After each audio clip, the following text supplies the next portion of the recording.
lot of volleyball after midnight. Now, when I say I've played volleyball, I'm using the term very, very loosely. My daughter played college volleyball. My wife coached club volleyball and middle school volleyball. And I've seen good volleyball. I've seen good technical volleyball, but I was playing SR volleyball. Now, SR is what the SWAT team was called before their name was officially changed to SWAT. They used to be called the Special Response Team, and we would train on certain nights of the week from 6 p.m. to 2 a.m. That was called the power shift. That's the shift that they worked when they were a full-time team.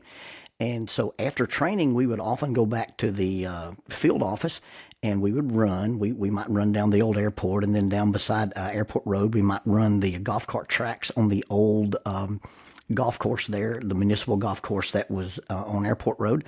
And then we would go back behind the training trailer, and there was a sand volleyball court. Now, it wasn't a very good sand volleyball court. It was some sand poured into the grass and a net set up under one street lamp. And we would play volleyball way after me. I played volleyball when it was searing hot, and I played volleyball when it was freezing cold and the ball was wet and it felt like a volley brick. And oftentimes, because there's no clear lines, there was some controversy that would break out. Now, you've got to understand that controversy could break out on a volleyball game over nearly anything. The net was a mild suggestion. I think in my career, I built 3 different volleyball nets for these guys, and I had a special order of volleyball net with a steel cable at the top, because if you didn't put that thing up with a steel cable, it wasn't going to last one night. Those big guys would crash that net. It was a mild suggestion. I remember one night we were playing, and Dr. Huff, the first doctor that ever volunteered with our team, he was on the front row, and my good friend Jim Goins went up and grabbed the net, pulled it down, jumped up and spiked the ball, and it bounced right off Doc's head. And Kerry Robinson, in his best Captain Kirk imitation, said, "Dang it, Jim, he's a doctor, not a volleyball player."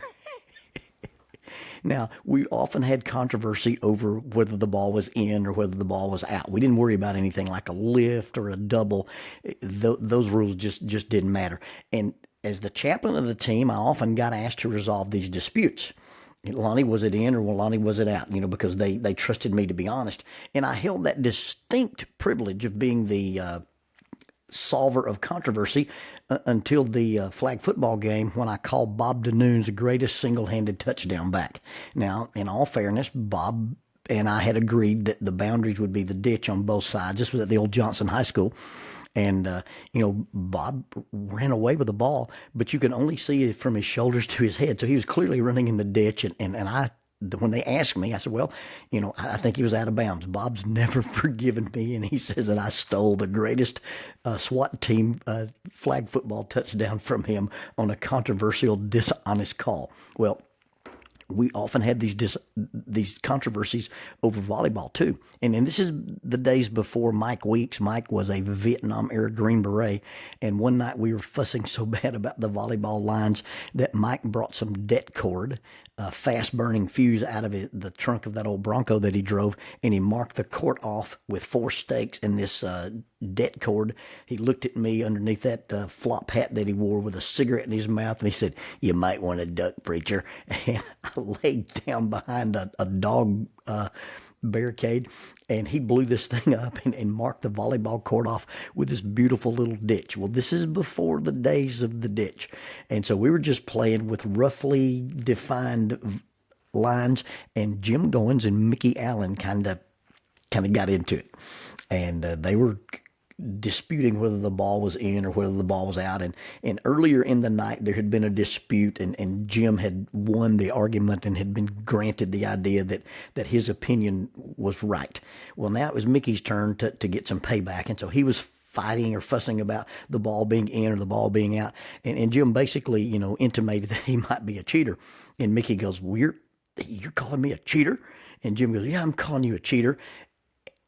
And in an attempt to quote, and the quote is from Jesus in John chapter 8, and the quote is, he who is without sin, let him cast the first stone."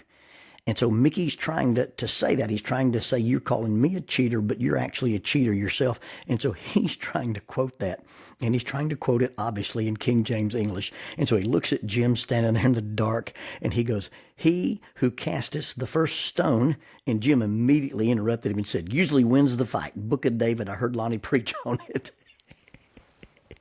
He who cast the first stone usually wins the fight. Although that's not actually said in the Bible, it probably applies to the story of David and Goliath. That first stone.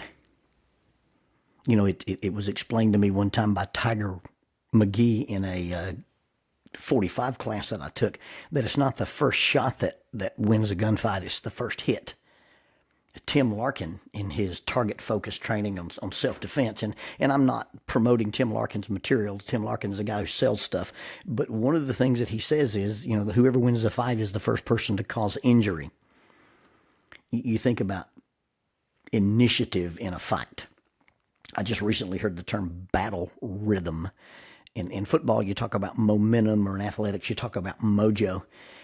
And really, whoever controls the pace controls the encounter. And so the first person to score a hit, the first person to throw a punch, the first person to land a punch, the first person to do injury, initiate, the first person. Whoever dictates the pace dictates the encounter. You know, a lot of times you do something on a ropes course, or you take a bunch of kids anywhere, and what's the argument? I want to be first. I want to be first. Let me go first. Let me be first. I remember hearing a sermon that Jim Woodruff did, and Jim Woodruff basically took the Beatitudes and he turned them into relationship languages. And in the Beatitude that says, blessed are the peacemakers, and it's blessed. It's not blessed. We read that because I guess it sounds like high church or something like that. It's not blessed, it's blessed. Blessed are the peacemakers. He translated as, I want to be the first to do something positive. And not only is he who casts the first stone the guy who wins the fight, but oftentimes the person who initiates good controls the dynamic of the encounter. You see, when I listened to a series of lessons on marriages by a guy named Matt Evans out of Dalton, Georgia, he basically said if you take the descriptions of love in 1 Corinthians chapter 13, they basically could be, those 15 descriptions of love could basically be fit into one of three buckets. And it's endurance, humility, and initiating good. He who casts the first stone wins the fight. Well, initiating good, that idea, or having the attitude of being the initiator of good, the person who changes the pace, that action of initiating good would change the momentum of any encounter and change the momentum of any relationship. Be the first to initiate an apology. Be the first to initiate forgiveness. Be the first to initiate compromise. Be the first to introduce compassion into the equation. Be the first to offer up a solution. Be the first to attempt reconciliation. Be the first who offers a bid for connection.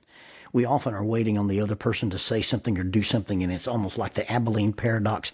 We're waiting for the other person to say it, and instead of us just being the person who initiates it and saying it, these things go unresolved.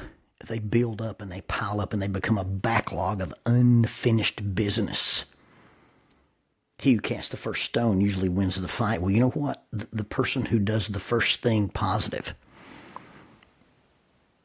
the person who is the first to be forgiven, the person who is first to be reconciled, the person who feels like they were the first person to be valued or thanked or praised or invited or included.